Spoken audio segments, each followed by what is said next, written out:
बहुत बार ऐसा देखने को मिलता है जो ज्यादा भगवान का पूजा पाठ करता है वही सबसे ज्यादा दुखी होता है, जबकि कोई नास्तिक आदमी जो भगवान को नहीं मानता, कभी पूजा पाठ नहीं करता, कभी संतों का संग नहीं करता, वह सबसे ज्यादा सुखी जीवन जीता है। ये सब चीजें देखकर कभी कभी तो ऐसा लगता है कि भगवान ही गलत है, भगवान का न्याय ही गलत है। यह कोई कहानी नहीं है, ऐसा हर किसी के साथ होता है। दोस्तों, आज के इस वीडियो में हम आप लोगों को इसके पीछे के कारण के बारे में बताने वाले हैं।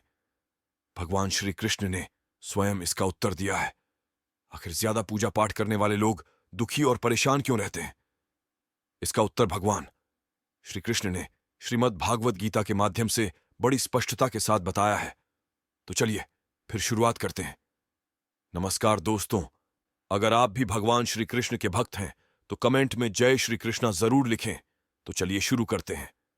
आज की प्रस्तुति दोस्तों बाद द्वापर युग की है, जब भगवान श्री कृष्ण और अर्जुन के बीच संवाद हो रहा था। तब अर्जुन ने भगवान श्री कृष्ण से पूछा कि माधव, जो लोग ज्यादा पूजा पाठ करते हैं वह ज्यादातर दुख और परेशान रहते हैं। इसके पीछे क्या कारण है?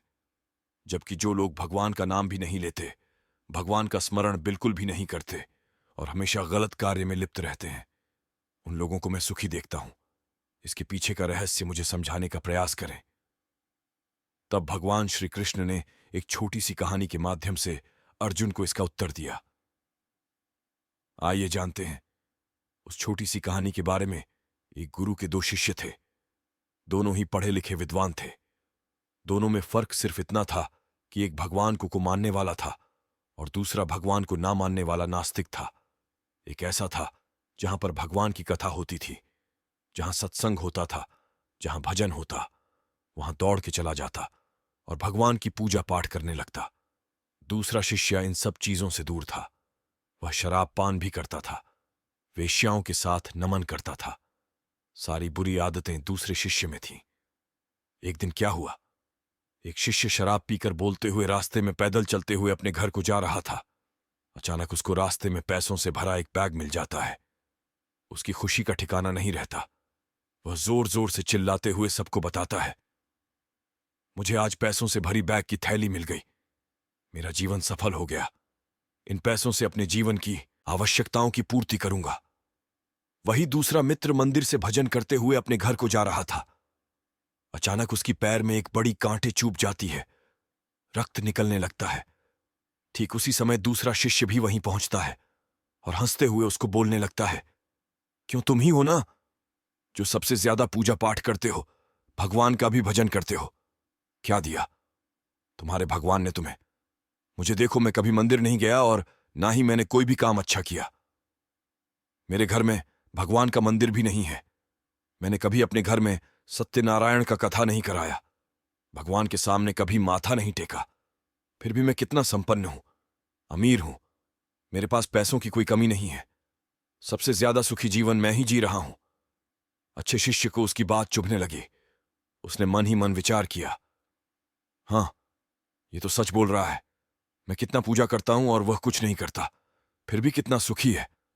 इतना सोचते हुए वह अपने गुरु के पास चला जाता है और यही प्रश्न गुरु से करता है। गुरुजी मुस्कुराते हुए बोले, भगवान जो करते हैं अच्छे के लिए ही करते हैं। जिसकी जैसी योग्यता होती है उसको उसी के अनुसार फल देते हैं। अब तुम्हारे प्रश्नों का उत्तर तुम जानते हो। भगवान ने तुम्हारे पैर में ही क्यों छुभाई काटे और उसको पैसों से भरी हुई बैग क्यों मिली? सुनो, तुमने पिछले जन्म में बहुत पाप किया था, इसलिए तुम्हारी आज मौत होने वाली थी। तुम बच गए क्योंकि तुम मंदिर गए थे, तुमने भगवान की पूजा की थी। यही एक कारण है कि तुम्हारी मौत ना होकर सिर्फ एक ही काट चुभा। अब तुम्हारे मित्र की बात करते हैं। पूर्व जन्म में वह एक संत महापुरुष था, इसलिए उसकी 8 किस्मत बदलने वाली थी। करोड़ों की संपत्ति का मालिक बनने वाला था, मगर इस जन्म में उसने कोई भी अच्छा काम नहीं किया। इसीलिए पूर्व जन्म के फल के अनुसार उसको थोड़ पैसे ही मिले, जबकि वह अरबों की संपत्ति का मालिक बनने वाला था। भगवान को दोष देना छोड़ दो। अपने वर्तमान के समय का सदुपयोग करो। भविष्य अपने आप सुधर जाएगा। इस प्रकार उसकी आंखें खुल गईं और वह फिर से अपने पूजा पाठ में लग गया। जब हम प्रार्थना करते हैं तो ईश्वर हमारे कहने से ज्यादा सुनता है। जितना हम पूछते हैं उससे ज्यादा जवाब देता है। जितना हम कल्पना करते हैं से ज्यादा अपने समय में और अपने तरीके से देता है। समय का चक्र बहुत तेज चलता है, इसलिए ना तो बल का अहंकार करें, ना ही अपने धन का जीवन में वाणी को संयम ही रखना अनिवार्य है, क्योंकि वाणी से दिए हुए घाव कभी भरे नहीं जा सकते। जीवन में कभी मौका मिले तो किसी के लिए सारथी बनना स्वार्थी नहीं। जैसे पानी को अगर दूध में मिलाया जाए तो वह दूध की तरह हो जाता है, यदि वही पानी अगर कीचड़ में मिलाया जाए तो कीचड़ बन जाएगा। हमेशा वह काम करें जो सही है, वह ना करें जो आसान है।